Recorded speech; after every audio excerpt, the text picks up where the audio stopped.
Hello student, तो आज मैं आपको मासिक आकलन 2022-23 अगस्त माह का 2022 का कक्षा 6वीं का विषय हिंदी का मासिक आकलन सॉल्व कराने वाली हूँ। तो स्टूडेंट, आपको पता ही होगा ये 25 अंक का है और इसके लिए समय निर्धारित है। 40 मिनट में आपको सॉल्व करना है। यहाँ पे आपको इंस्ट्रक्शंस दिए हुए हैं।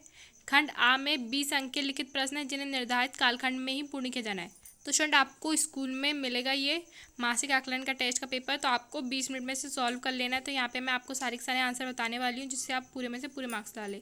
अब खंड बा में 5 अंक की परियोजना व प्रोजेक्ट सर्वे कार्य, इस कार्य हेतु बच्चों को 2 से 3 दिन का समय मिलेगा। तो स्टूडेंट, आपको जो खंड बा में जो क्वेश्चन आया उसको करने के लिए आप अपने घर ले जाके उसे अच्छे से सॉल्व कर सकते हैं। तो मैं आपको यहाँ पे बता दूंगी उसका आंसर भी, आप जिससे आसानी से उसे कर सके और आप पूरे में से पूरे मार्क्स ला सके। तो यहाँ पे स्टूडेंट आप देख सकते हो प्रश्न नंबर क्रमांक पहला हमारा प्रश्न है वस्तुनिष्ठ प्रश्न। तो पहला है कार्य शब्द का तद्भव रूप है, तो इसका क्या जाएगा स्टूडेंट? इसका जाएगा काज। अब हम आगे बढ़ते हैं स्टूडेंट। दुर्लभ शब्द में उपसर्ग है, तो उपसर्ग क्या होते हैं? शब्द के सामने लगते हैं, तो इसका आंसर आ जाएगा दू।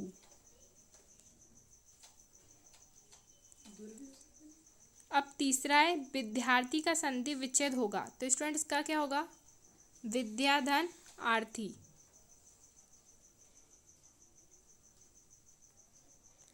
अब हम स्टूडेंट आगे बढ़ते हैं। अब अति लघुत्तर प्रश्न है, तो यहाँ पे आपको प्रश्न नंबर 74 दिख रहा है। शब्दार्थ लिखिए। तो प्रश्न नंबर पहला है किलकारी। तो किलकारी को हम किस तरह से लिखेंगे स्टूडेंट? तो इसका आंसर यहाँ पे आपको दिख रहा है। अत्यंत हर्षित होने की अवस्था में बच्चों एवं बंदरों के मुख से निकलने वाली अस्पष्ट ध्वनि अथवा चीख, ऐसी मानसिक या अथवा चीख, तो हम इसे कहते हैं, किसे कहते हैं? मैं एक बार आपको फिर से आंसर बता रही हूँ। अत्यंत हर्षित होने की अवस्था में बच्चों एवं बंदरों के मुख से निकलने वाली अस्पष्ट ध्वनि अथवा चीख। जब हम बहुत ज़्यादा खुश होते हैं तब बच्चों के मुंह से और बंदरों के मुंह से एक अस्पष्ट रूप से ध्वनि निकलती है जिसे हमें समझ में नहीं आती, या चीख, हम उसे कहते हैं किलकारी। अब दूसरा वर्ड दिया हुआ है आलस्य, तो उसको शब्दार्थ में कैसे लिखेंगे स्टूडेंट? ऐसी मानसिक या शारीरिक शिथिलता जिसके कारण कोई काम करने में मन नहीं लगता, तो वो आलस्य कहलाती है। अब प्रश्न नंबर 5वां है राह चलते यदि आपको 100 रुपये मिल जाए तो आप क्या करोगे? तो इसका स्टूडेंट आंसर क्या होगा? राह चलते, तो यहाँ पे स्टूडेंट आपको आंसर दिख रहा है। राह चलते अगर हमें 100 रुपये मिल जाए तो हम उन्हें उठाकर जिसके पैसे हैं उन्हें वापस करने का प्रयास करेंगे। अगर उन पैसे का असली मालिक नहीं मिलता है तो हम उन्हें अच्छे कार्य में प्रयोग करेंगे। 6वां है बालपन में किस प्रकार की विशेषताएं देखने को मिलती है, लिखिए। तो स्टूडेंट ये 2 नंबर का है, तो इसका आंसर यहाँ पे दिख रहा है आपको।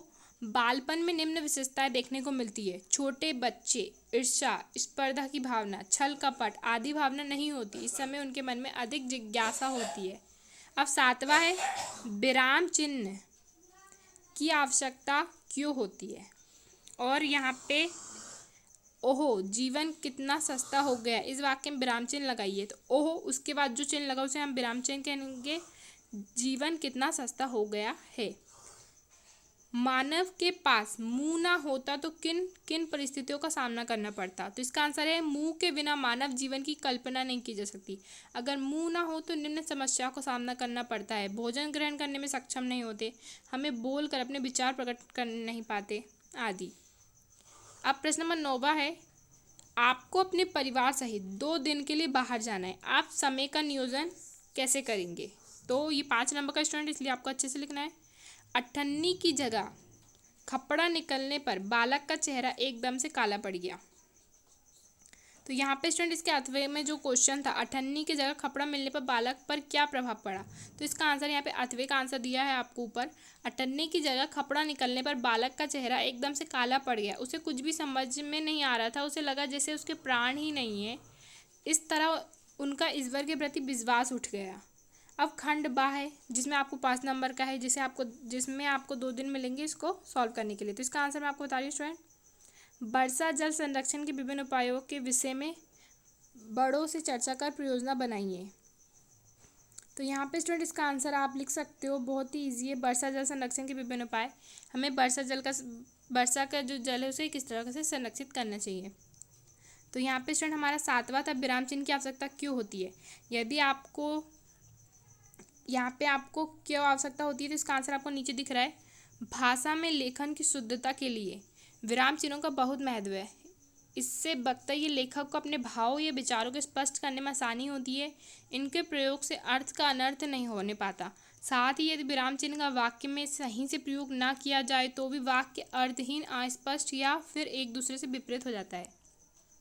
यदि स्टूडेंट आपको मेरा ये वीडियो पसंद आया है तो वीडियो को लाइक करें, चैनल को सब्सक्राइब करें और अपने दोस्तों को शेयर करें। Thank you for watching.